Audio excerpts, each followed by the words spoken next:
if you will be so kind as to dig in that bag over there, in my camera bag, you will find the lens.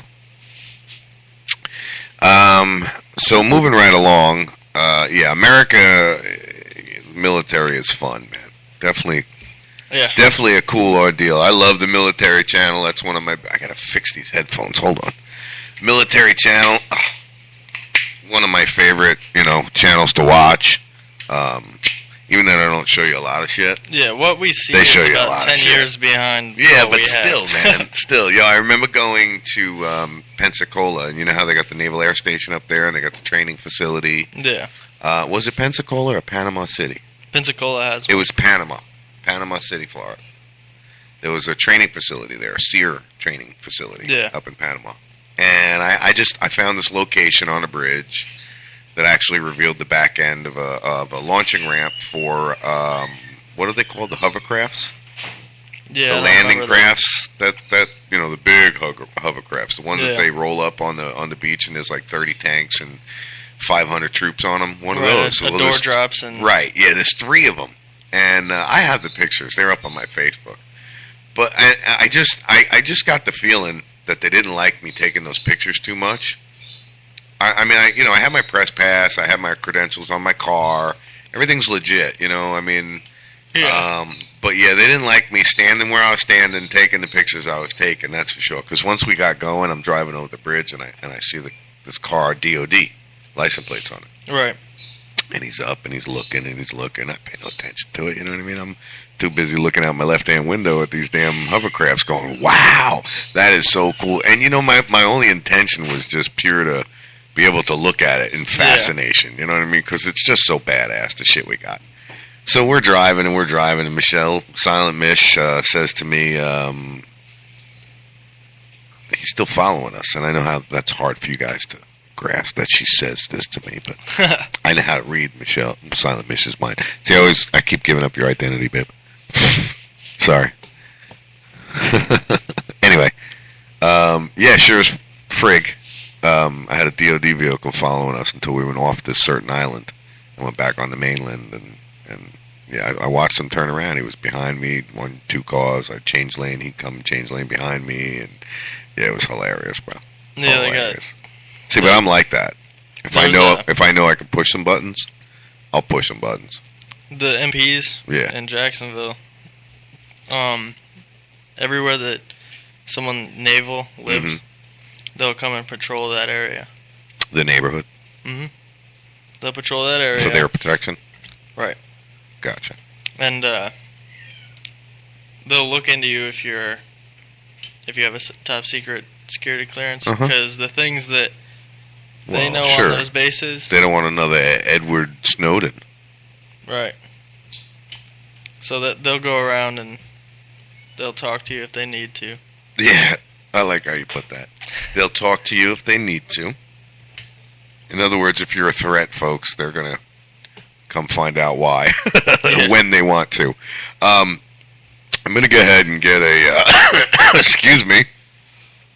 Let's go ahead and get a couple of these Molly clips blown out here. Again, this is for tomorrow's piece that we've been talking about all week. Joseph and I did a story on a girl who, with a troubled past, who, and in all honesty, like I said, we thought it was going to be a titties and ass interview. Can we get that door locked, please? We thought it was going to be a titties and ass interview. I thought it was going to be, hey, can we see some boobies? I really, I was going to try and take it in like a Howard Stern direction. You know what I'm saying?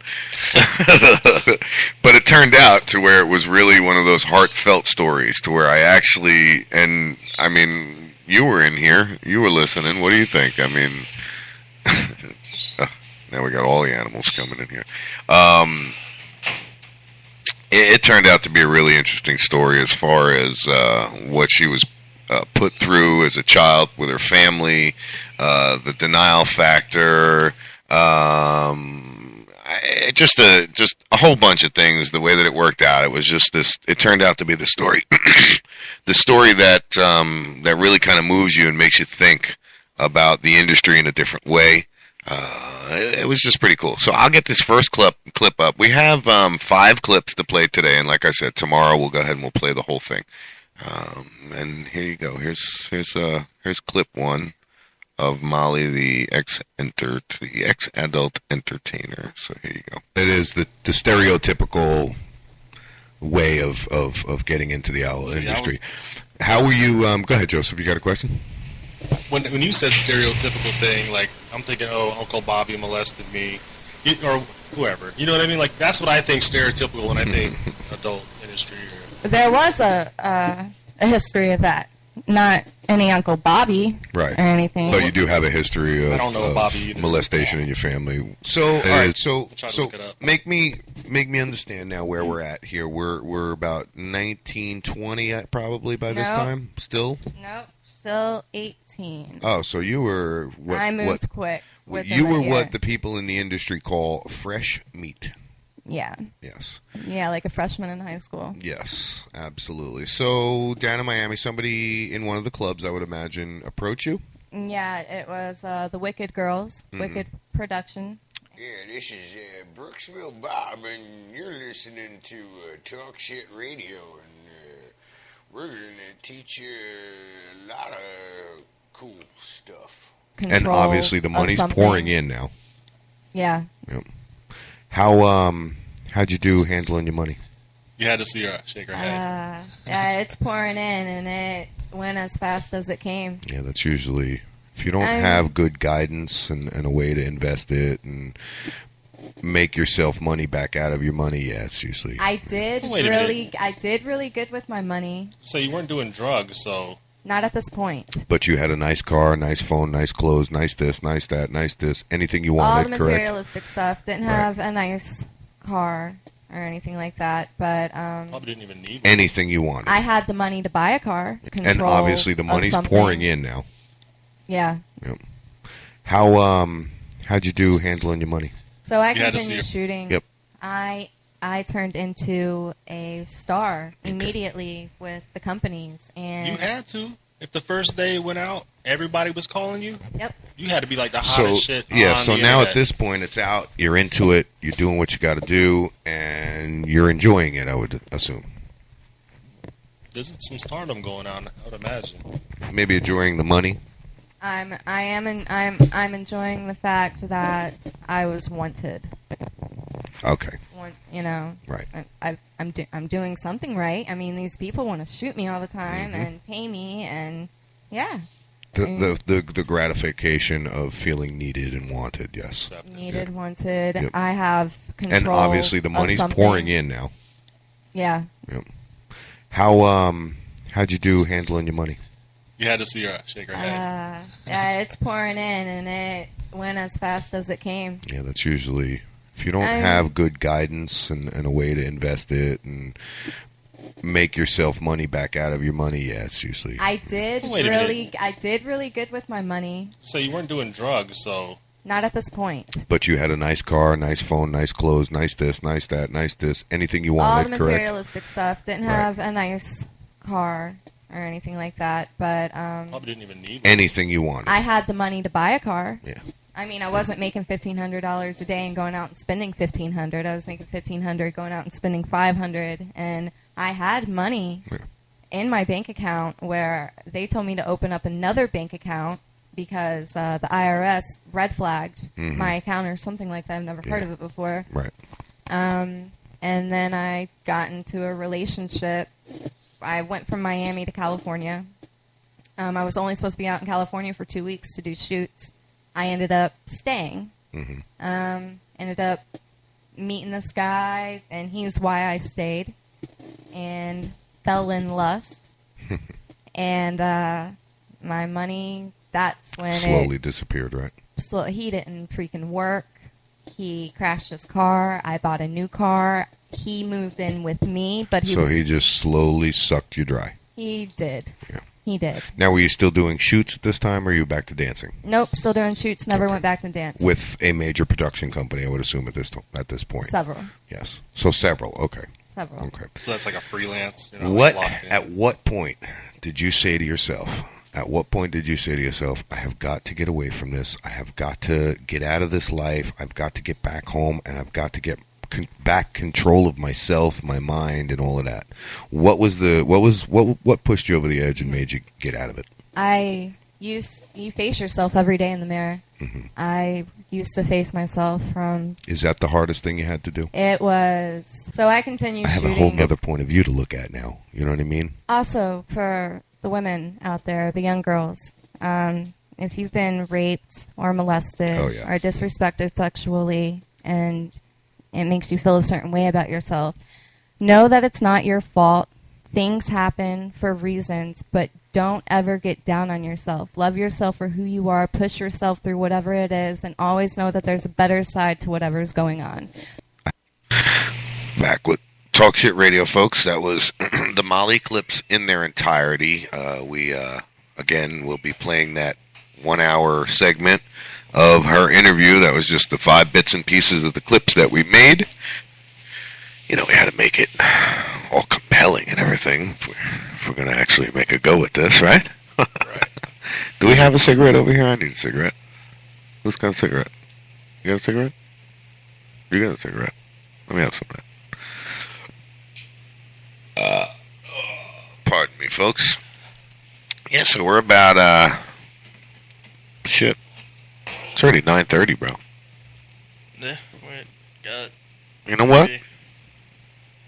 Show flew by this morning. Yeah. You and I did perfect. Wasn't bad. Yeah, Joseph did call in just while we were playing those clips. Mm-hmm.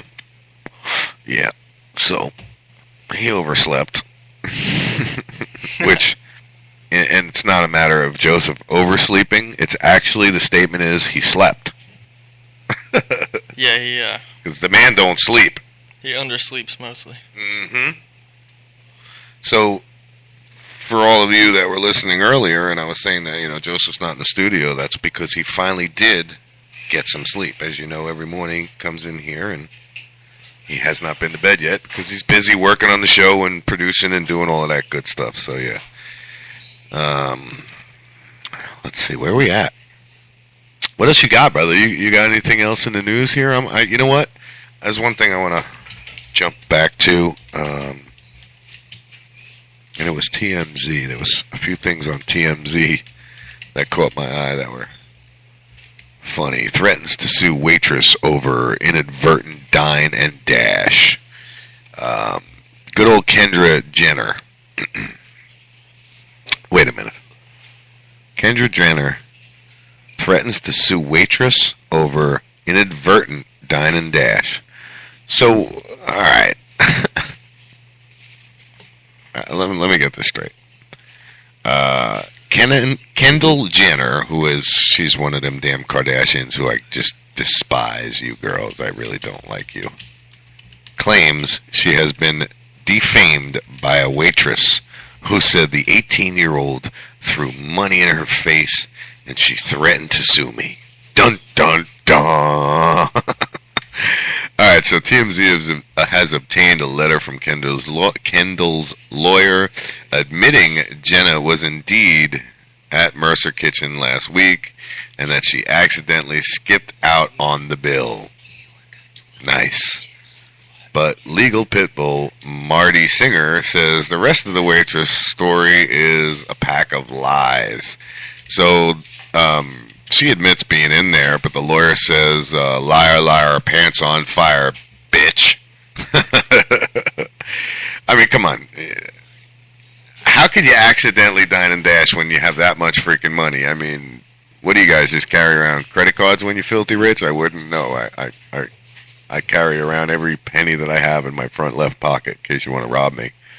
Just to let you know, there's only about 4 pieces of lint in there, so good luck with that one. That wasn't the story that caught my eye, but that just caught my eye right now. All right, so this is the story that caught my eye because we are the owners and operators of a drone helicopter here at Kennedy Studios, where we bring you Talk Shit Radio Network. And well, basically, it says drones. A drone arrest could lead to drone controls in Hollywood. So another arrest from a drone